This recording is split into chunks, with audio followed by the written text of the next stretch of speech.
ជាដំបូងនេះខ្ញុំសូមជម្រាបសួរលោកគ្រូនេះខ្ញុំឈ្មោះផាត់ដាវីជាគរុនិស្សិតថ្នាក់ក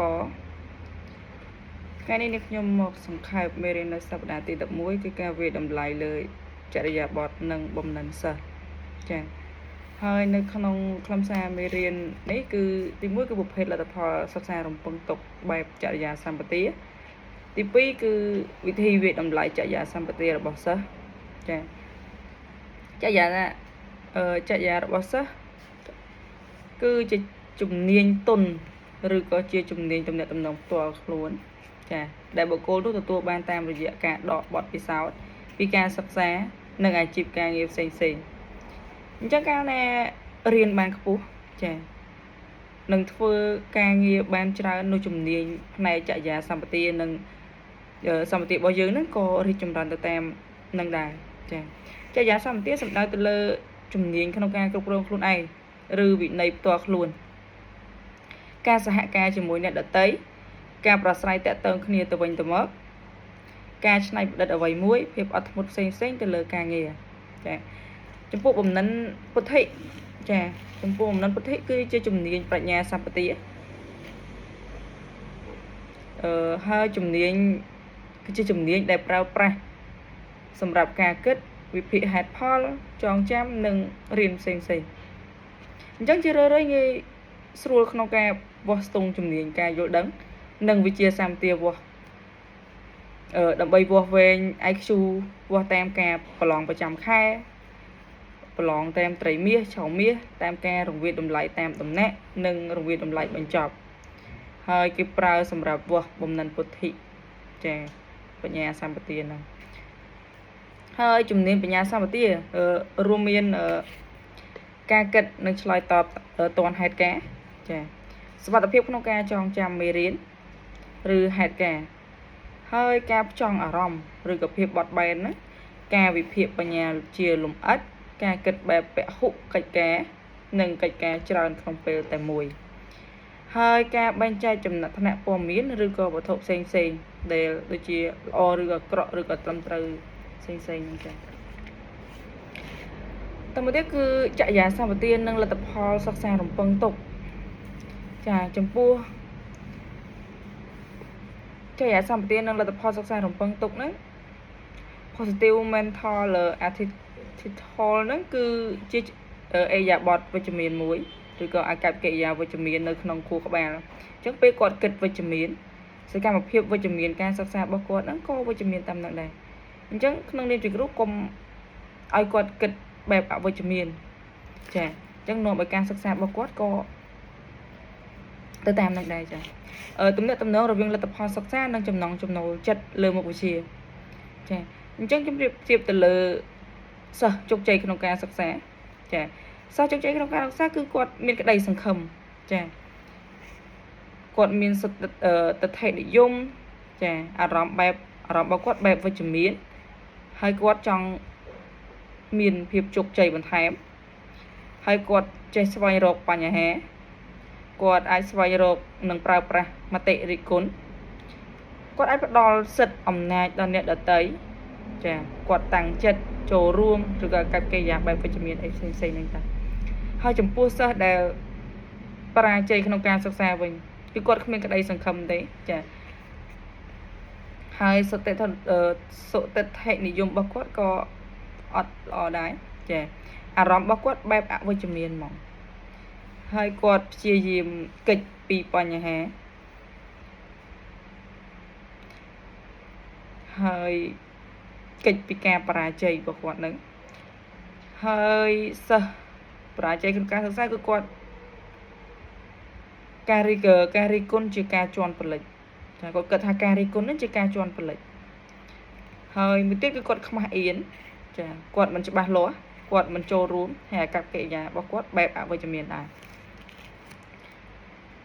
ចូលមកដល់ចំណុចមួយទៀតគឺប្រភេទនៃចរិយាសម្បទានិងលទ្ធផលសិក្សារំពឹងទុកអញ្ចឹងចំណុចសំខាន់គឺយល់អារម្មណ៍របស់អ្នកដទៃចាអញ្ចឹងការយល់ចិត្តគឺជាសមត្ថភាពក្នុងអារម្មណ៍របស់មនុស្សម្នាក់ទៀតហើយតកតងពួកគេតាមរយៈអារម្មណ៍ហ្នឹងឯង លទ្ធផលសិក្សារំពឹងទុកបែបចរិយាអញ្ចឹងពាក់ព័ន្ធជាមួយនឹងអាកប្បកិរិយាគឺជាបណ្ដុំផ្លូវអារម្មណ៍ដែលស្ថិតផ្នែកដែលស្ថិតនៅផ្នែកខាងក្នុងខ្លួនហើយសម្ដែងចេញដើម្បីឆ្លើយតបទៅនឹងហេតុការណ៍ទៅនឹងវត្ថុទៅនឹងមនុស្សអ្វីមួយដែលការបញ្ចេញនោះអាចវិជ្ជមានឬក៏អវិជ្ជមានហើយលទ្ធផលសិក្សារំពឹងទុកបែបចរិយានេះគឺចែកចេញជាពីរដែរចាអញ្ចឹងបែបវិជ្ជមានគឺគាត់ចូលចិត្តចាហើយអានឹងចរិយាបែបវិជ្ជមានដល់ពេចចរិយាអវិជ្ជមានចាហើយគាត់មិនពេញចិត្តគាត់មិនអាចធ្វើបានទីមួយចរិយាបែបវិជ្ជមានចូលវិជ្ជមានហ្នឹងគឺគាត់ចូលចិត្តរៀនឬពាក់ព័ន្ធជាមួយនឹងសាលាគណិតវិទ្យាសាស្ត្រផ្សេងឬក៏កិច្ចការផ្ទះវិន័យសាលាគាត់ចូលចិត្តគ្រូបង្រៀនគាត់ចូលចិត្តមិត្តរួមថ្នាក់គាត់ចូលចិត្តធ្វើការងារផ្សេងនៅក្នុងថ្នាក់រៀនចាគាត់អាចទទួលយកកំហុសចាហើយគាត់មានទំនួលខុសត្រូវទៅលើការងារអ្វីមួយហើយចំពោះចរិយាបែបអវិជ្ជមានវិញគឺគាត់ចូលចិត្តលួចចម្លងទេចាគាត់អាចសេពគ្រឿងញៀនគាត់អាចប្រើអំពើហិង្សាក្នុងសាលាគាត់អាចគេចម៉ោង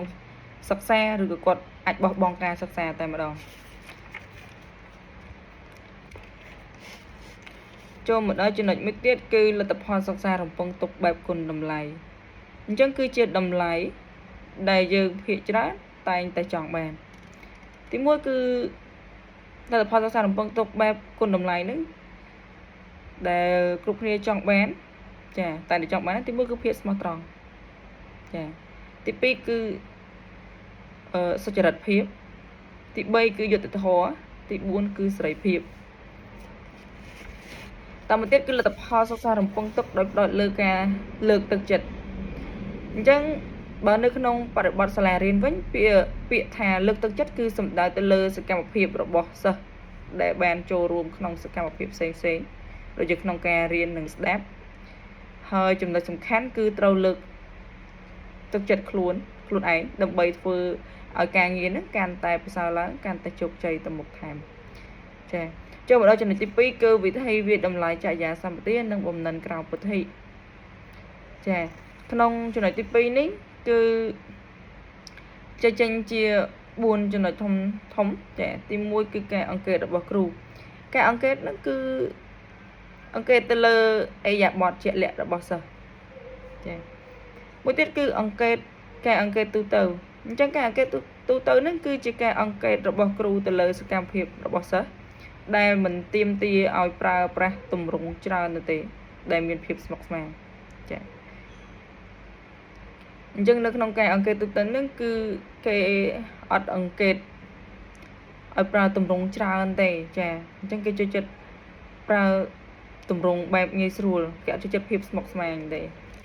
ចាបន្តទៀតគឺការអង្កេតមានរចនាសម្ព័ន្ធចំពោះការអង្កេតមានរចនាសម្ព័ន្ធគឺអង្កេតជាក់លាក់គឺត្រូវការពេលវេលានិងទម្រង់ច្រើនក្នុងការកត់ត្រាពីសកម្មភាពនានារបស់សិស្សចាហើយចំណុចមួយទៀតគឺការសម្ភាសរបស់គ្រូការសម្ភាសរបស់គ្រូគឺជាមធ្យោបាយមួយដែរដែលល្អបំផុតសម្រាប់វាយតម្លៃអំពីលទ្ធផលសិក្សាបុគ្គលជំនឿនិងអរិយាប័ត្រចិត្តសង្គមផ្សេងចំណុចទី3គឺស្វ័យវាយតម្លៃរបស់សិស្សចំពោះស្វ័យវាយតម្លៃរបស់សិស្សគឺផ្ដល់ឱកាសឲ្យសិស្សធ្វើការវាយតម្លៃនិងឆ្លុះបញ្ចាំងនៅលទ្ធផលសិក្សាដែលគាត់ទទួលបានបន្ទាប់ពីរៀនមេរៀនមួយចប់ឬមួយវគ្គចា៎ហើយលទ្ធផលវាយតម្លៃរយៈការប្រឡងឬក៏ការអង្កេតរបស់គ្រូនេះស្វ័យវាយតម្លៃរបស់សិស្សត្រូវតែស៊ីគ្នាឬក៏ដូចគ្នាចា៎ហើយបើលទ្ធផលប្រឡងមកល្អតែសិស្សធ្វើស្វ័យវាយតម្លៃថាខ្លួនមិនបានចេះមេរៀនគឺបានន័យថាមានចំណុចដែលត្រូវស្វែងយល់បន្ថែមអំពីភាពខុសគ្នានោះចាចំពោះការសង្ខេបមេរៀននៅសប្តាហ៍ទី11នេះខ្ញុំសូមបញ្ចប់ចាសូមអរគុណលោកគ្រូ